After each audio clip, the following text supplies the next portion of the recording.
Hi, I'm Karen Russell, and I'm here with Alan Walls, and we're going to do the posture, the asana bound angle pose, Baddha Konasana.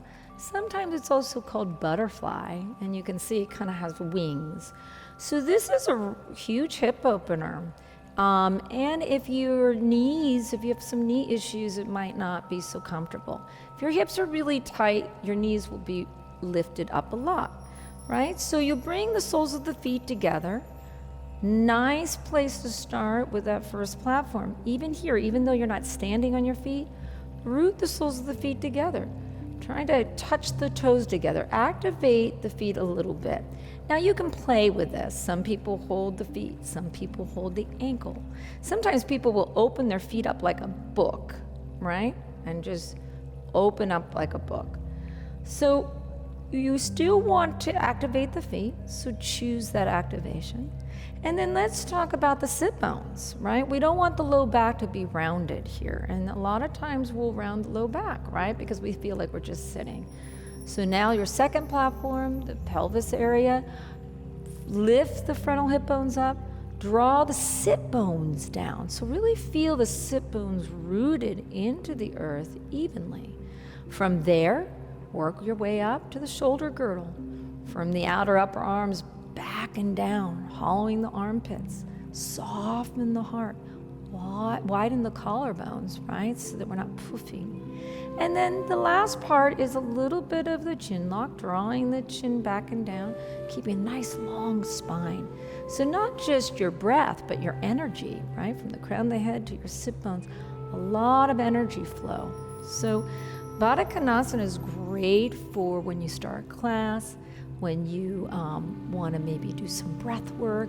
Maybe you're starting a meditation practice. It's a wonderful way to start. But for some people, it can be very uncomfortable. So there's many options. So you can take blocks and prop them underneath the thighs, right? Right there around the knee and the thighs. That way, you have a little bit of support. And that's a very nice way of doing that. You can also, if you need to, is move the feet further away from the midline. Sometimes that feels better, right? Now, in this posture, we also forward fold. So you find what works for you. Take a nice deep breath in, elongate, remember, from hip to armpit, and then exhale, forward fold. And you can relax the head and neck here and breathe. Beautiful low back release, right? Let everything hang, really breathe deep. Feel more rooted into the sit bones than trying to engage any kind of bandhas here, okay? And I would go deep in your breath, let the shoulders roll back away from your ears here, but let the neck hang, right? And then as you come out of it, support yourself. Inhale, press your hands on the floor and come up. There's one other thing you can do. Say if you're really tight, you can actually place the block and sit on the block. So Al, why don't we show that? Sometimes people just need to sit. Now, I would never sit on the block on any other level than the lower level because I wouldn't want someone to fall off the block. So if you feel like you need more of a lift so that the knees start to open more, so the more you lift yourself up, the knees will open, will release the hips. You might need a bolster or you might need a couple big pillows, right?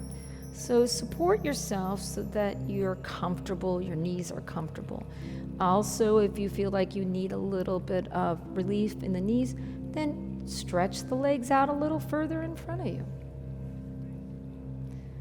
So this is bound angle pose, Baddha Konasana. It's also called butterfly too.